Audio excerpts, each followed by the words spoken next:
A morte é a única certeza da existência. Desde o momento em que nascemos, caminhamos em direção a ela. É uma lei absoluta, respeitada por reis, camponeses e até pelos semideuses.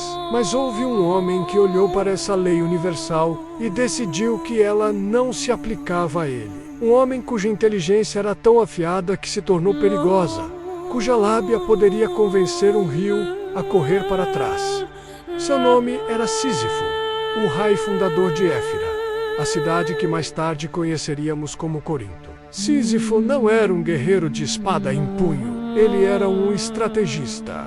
Ele transformou Corinto em uma potência comercial, mas sua ganância e sua falta de escrúpulos eram lendárias. Diziam que ele matava viajantes apenas para roubar seus segredos e riquezas. Ele violava as leis da hospitalidade, traía aliados e seduzia sobrinhas para roubar tronos. Mas o crime que selaria seu destino não foi contra os homens, foi contra o próprio Zeus.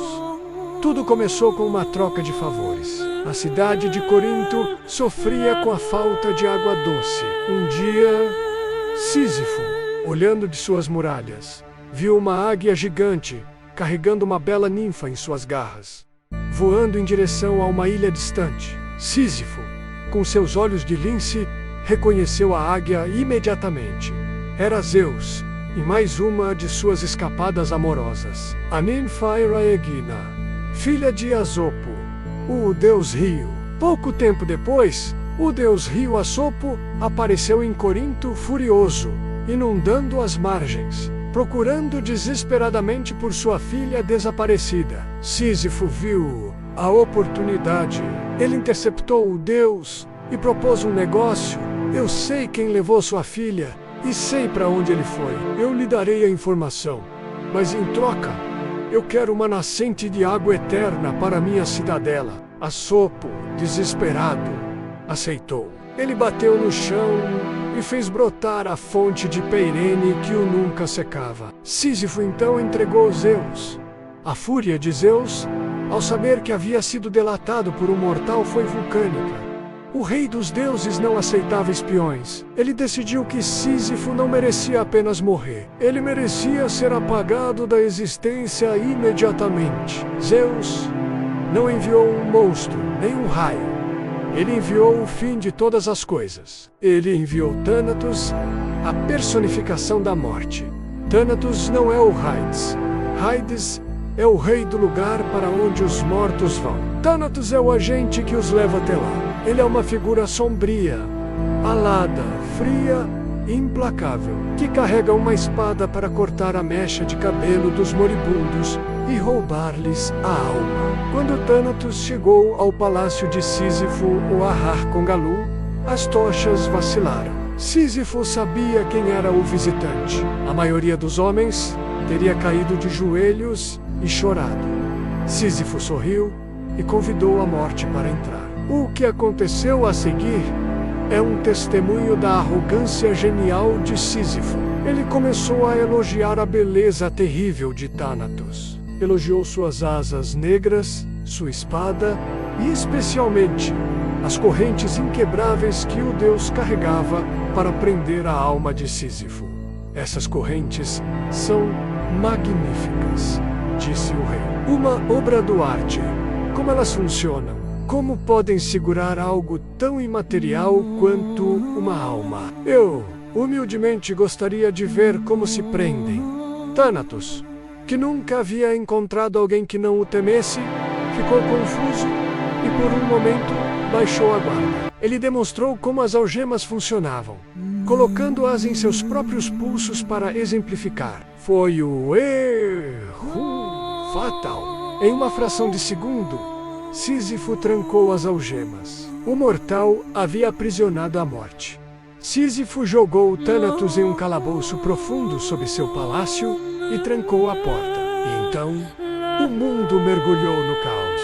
Com a morte presa em Corinto, ninguém podia morrer. Literalmente. Nos campos de batalha, soldados eram decapitados, perfurados por lanças, desmembrados.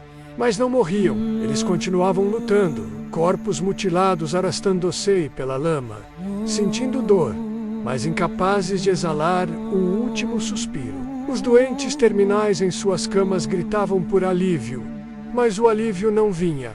O ciclo natural da vida foi interrompido. A natureza entrou em colapso. O destino às moiras parou de tecer. Essa situação absurda durou anos, até que um deus em particular perdeu a paciência.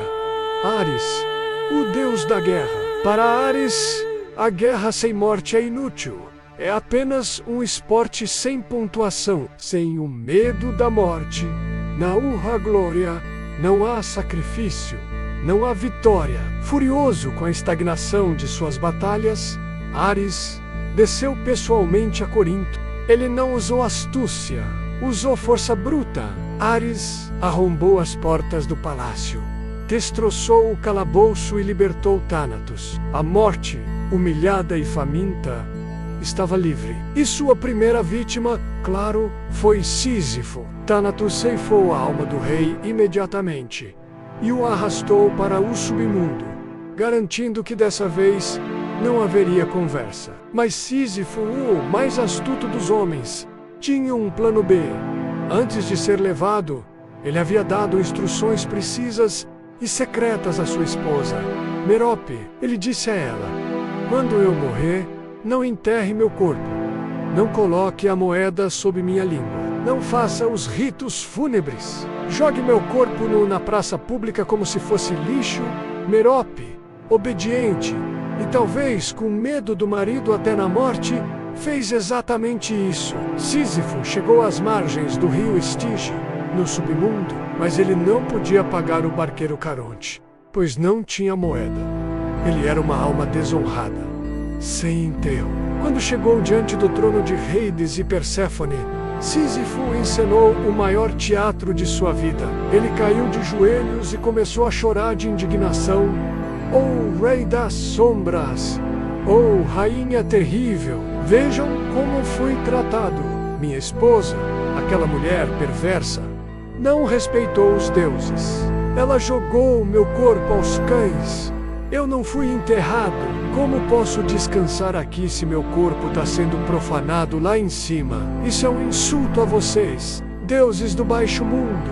Hades, que é um deus burocrático e rígido com as regras, ficou furioso com a impiedade da esposa, sem saber que era tudo combinado. Perséfone, tocada pela dor do pobre rei, concordou. Sísifo então fez o pedido ousado: deixe-me voltar, apenas por um dia, apenas para aparecer para minha esposa, dar-lhe uma lição, garantir meu enterro digno e honrar vocês. Eu prometo que voltarei amanhã. Hades concedeu. Era um pedido justo, baseado na lei divina dos ritos fúnebres. Sísifo recebeu permissão para sair do inferno. Assim que seus pés tocaram a luz do sol em Corinto, Sísifo respirou fundo o ar da vida e fugiu. Ele pegou sua esposa, riu da cara dos deuses e foi viver em um palácio fortificado. Ele não voltou no dia seguinte, nem no mês seguinte, nem no ano seguinte. Sísifo viveu por décadas. Ele bebeu o melhor vinho, comeu a melhor carne e zombou da morte todos os dias, tornando-se uma lenda viva. O único homem que foi ao inferno e voltou pela porta da frente. Mas a paciência dos deuses é infinita e a vida dos homens não. Sísifo envelheceu e quando ele já estava velho demais para correr, os deuses não mandaram Thanatos novamente. Eles mandaram Hermes, o mensageiro que não pode ser enganado e que viaja mais rápido que o pensamento. Hermes arrastou Sísifo de volta para o buraco de onde ele nunca deveria ter saído. Desta vez, não houve julgamento. Hades não estava interessado em ouvir desculpas. O castigo de Sísifo já estava preparado, desenhado especificamente para sua personalidade. Sísifo era um homem que acreditava que podia superar qualquer tarefa com inteligência e esforço. Ele acreditava que sempre havia uma saída, um jeito de vencer o sistema. Então, Hades lhe deu uma tarefa impossível, disfarçada de tarefa difícil. Ele levou Sísifo para um vale sombrio onde havia uma montanha íngreme e uma enorme pedra de mármore. Você quer viver? Disse Hades. Você quer ser livre? Tudo o que tem a fazer é rolar esta pedra até o cume daquela montanha. Se você conseguir fixá-la no topo, estará livre da morte para sempre. Sísifo olhou para a pedra. Era pesada, mas possível. Ele era forte, determinado. Ele começou a empurrar. Imagine o esforço. Os músculos tensos, o suor misturado com a poeira do inferno. O rosto pressionado contra a rocha fria, centímetro por centímetro. Sísifo empurrou a pedra ladeira acima. Horas viraram dias, dias viraram anos.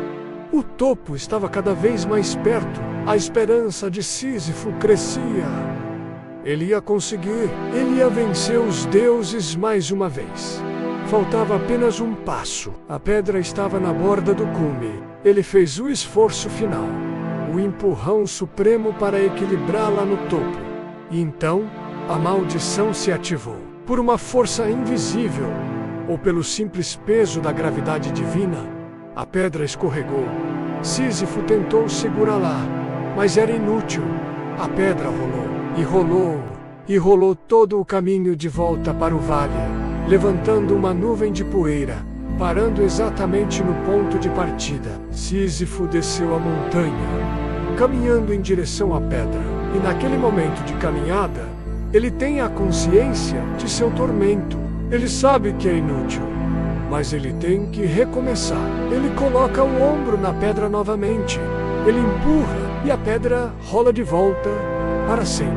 Este é o castigo de Sísifo, o esforço sem propósito. A esperança que é assassinada no último segundo repetidamente por toda a eternidade. Ele é o herói absurdo, condenado a trabalhar duro por nada. Mas o submundo de Hades tem muitos bairros de tortura. Enquanto Sísifo empurra sua pedra em um vale, não muito longe dali, em um lago de águas límpidas cercado por árvores frutíferas, outro rei sofre um tormento diferente. Um tormento não de esforço, mas de desejo. Um homem que foi convidado para jantar com os deuses e cometeu o erro de tentar testar a onisciência deles servindo-lhes algo inimaginável.